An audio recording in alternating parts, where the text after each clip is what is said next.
of many. I'm just going to press that.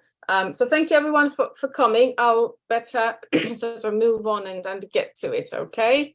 So we are here to sort of talk about evaluating values. My name is Kukuczka, and I currently work at the University of Warwick. Oops, it's not moving for me. Oh, here we go. Okay, so the aim of this very short session really is about presenting a theory-informed but very practical approach to teaching of critical thinking related to sustainable development. And more specifically, what I'm trying to do here is to present an approach that's focused on analyzing values in discourse. So something that we do a lot, if not all the time, obviously, in English for academic purposes. Okay, so I really hope that you will find this helpful, to some extent. So what does evaluating values have to do with EAP for a more sustainable world? And I'm not going to be repeating Simon. He's already said quite a lot of, things about what sustainability means. And I think for me, for this context here, really important to remember that we understand sustainability as a social issue. And this is where sort of values and evaluating values come in as well. So I've got a quote here to answer that question. What does it have to do with EAP for sustainable development? Maybe it's really good to kind of pause and think, what are values? And I've got this really great quote that I absolutely love from Doran 2020. And I'll give you a moment to maybe read through it first, and then I'll just summarize.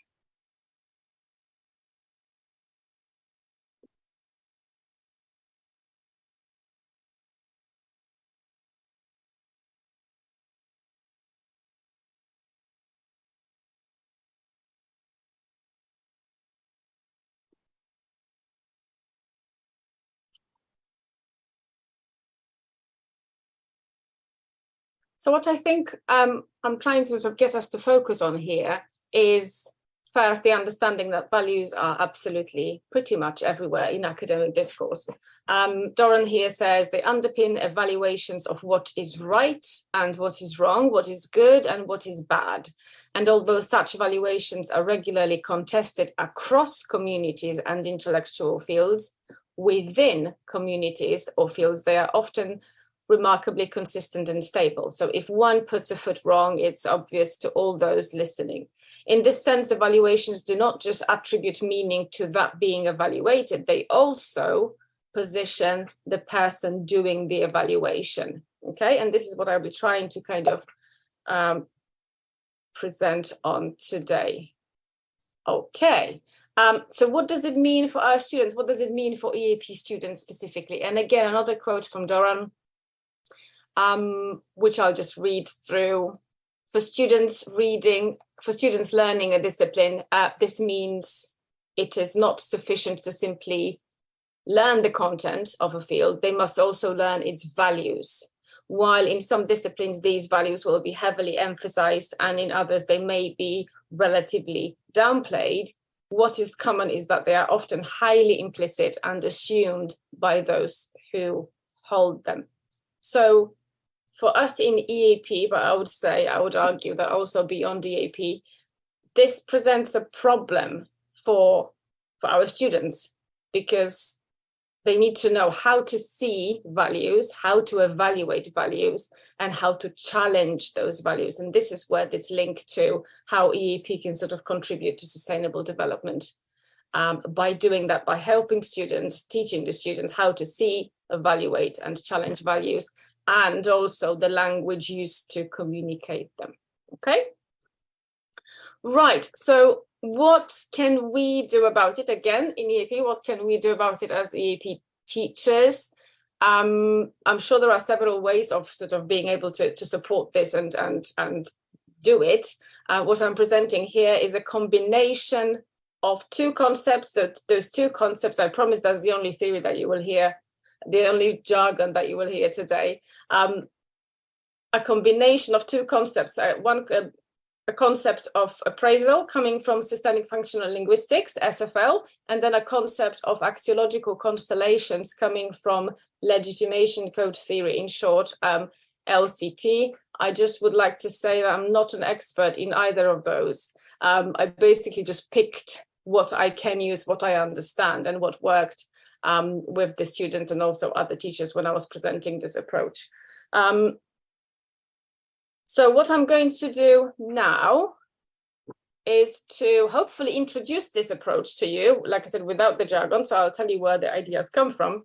But obviously, if you want to read more about those in terms of the theory, you can. The references will be there.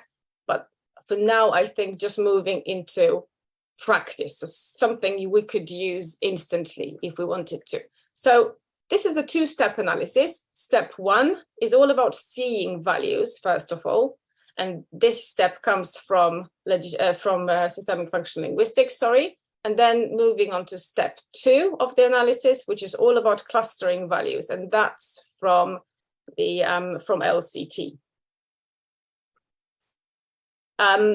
Very quickly, step one, seeing values, what it involves when we think of discourse. So when we have a text and we want students to analyze that text, this is what we can do first. So we get students to see values. And what I mean by that, we look at evaluative language in the text. We look at who evaluates something. Then we look at what exactly is being evaluated or who is being evaluated. And then finally, we look at the value itself, the polarity there. So is value given positive? Is it charged positively? Or is the value given to the whole thing, is it negative? Okay. Then we can move on to step two, which is clustering those values. And this one here is pretty much all about who or what is being valued positively and negatively. So we take information from step one, and then we look at what evaluative language is used to support those positive or negative values. Okay. Hopefully it will make more sense in a moment when you will see the actual worksheet. So that's what it looks like. If you scan the QR code there, you should be able to get to this worksheet if you want to sort of have a look yourself at the whole thing, because obviously that's just a screenshot.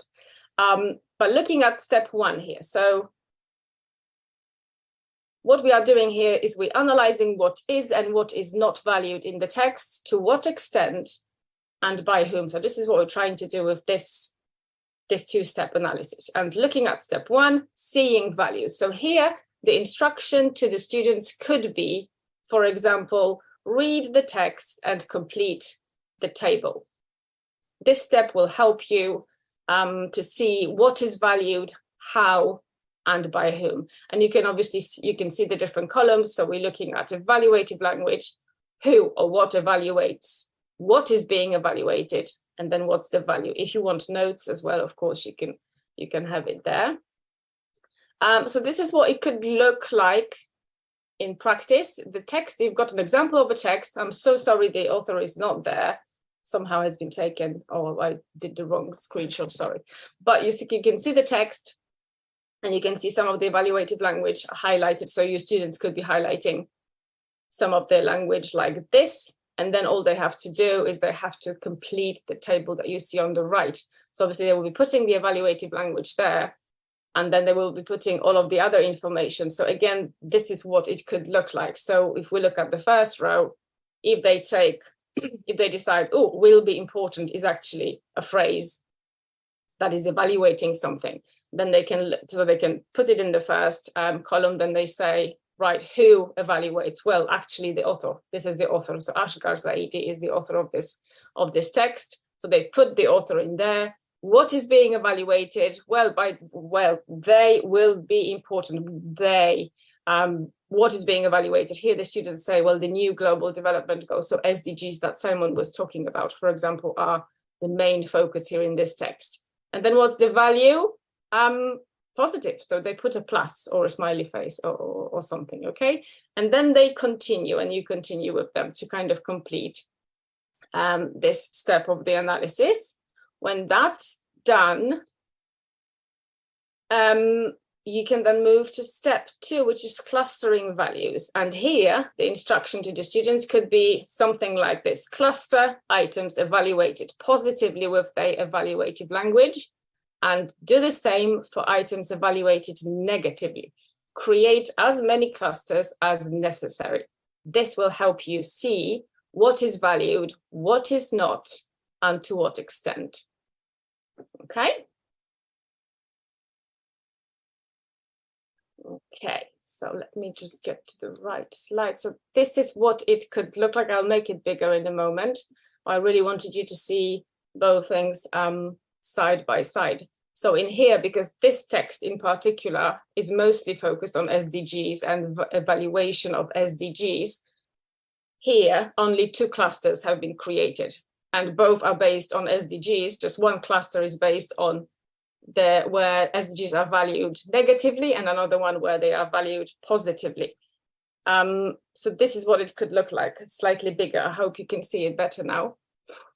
Okay, so you can see when SDGs are valued negatively, and you can see the language that has been used to do that. And then when SDGs are charged positively, and then again, what language has been used in the text to show that kind of value, right? So will be important. No one will be left behind, designed to be special, and so on. And all of that information students take from the text or from the step 1 that they have completed before, because they can see all of the valuations there. Okay?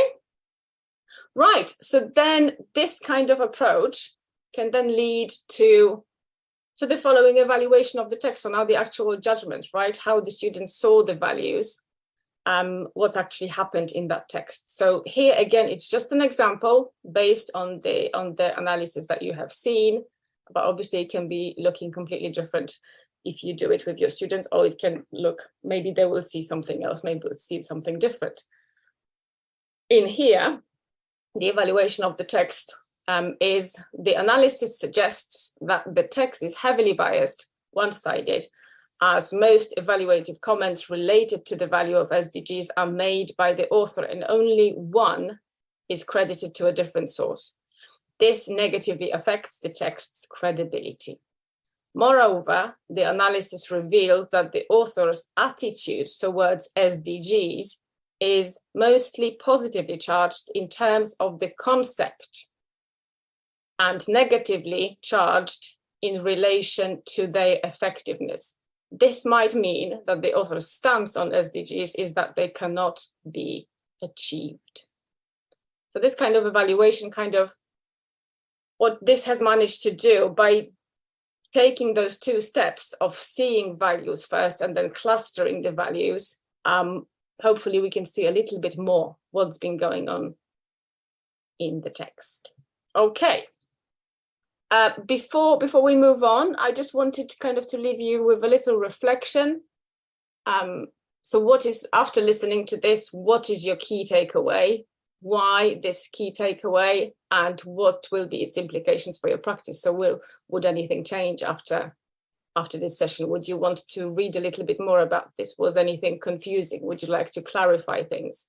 Or is it completely clear and you are actually ready to try it in your context? So maybe you have tried something similar and you would like to adapt it further. Okay. Thank you ever so much. You can see the references here. So this approach has been adapted from a number of sources, because people who are experts in LCT and SFL have already been doing it. And also I would like to say special thanks to colleagues from the UK LCT group and my colleagues from the University of Bristol. If not for those colleagues, I'm not sure I would have developed this approach in this worksheet and started doing it and using it and being feeling confident about using it. Thank you so much. Jo, thank you so much for such a enlightening talk. I've always found it really difficult to teach this kind of evaluation to show bias, and I think this practical way to analyze the discourse with this 2-step process, it's just brought out very clearly the author's bias and the conclusions that you came to. Does anybody have any questions or clarifications that they'd like to share with Jo? Ask Jo. I have a question, Yeah. if you don't mind. Thanks, Jo. That was really, really Yeah. interesting. I was just thinking, as you were talking about the language for determining the values, whether you think that there's any kind of minimum language requirement for teaching this within an EAP classroom to students. I would say it could be time, so depending on the level of English, obviously. So if you've got students with maybe a slightly lower level of English, I guess, depending on the text, I guess also the selection of the text is the key. What kind of language? This particular text that we were using here was a text from the conversation where the language isn't that formal and that specialized. So I've been using this text with foundation students, for example. So that's number one, the text, obviously the length and the complexity of the text. But I think students would be able, with lower level of English, they would be able to go through it, but you would need more time in the classroom to go through the entire worksheet with them together with the approach. So basically more guidance and more explanation. But I don't know, when we are all doing, I don't know, a lesson on reporting verbs, everybody touches on those values already in that kind of language, and that's a staple lesson in any EAP classroom, I would argue. So students kind of get used to it. It depends maybe at which point in the program you would want to approach this. But I don't think there are any students who would not get it if we give them enough time, and if we give them enough guidance to walk them through the whole idea. Yeah, I think I was going to ask, as I had a similar observation, but I teach actually a level 1 reading class, and one of the final sort of things we cover is author's opinion and bias.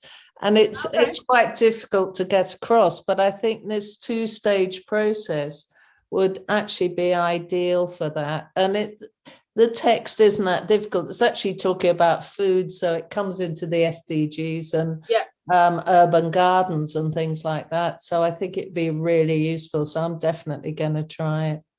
So that's great. I think you can pick and choose. So you don't maybe you don't need both steps. Maybe you don't need everything in that first step. Maybe if you want to focus specifically on bias, why not just look at evaluative language, who evaluates and what is evaluated, and that's Oh, that's great.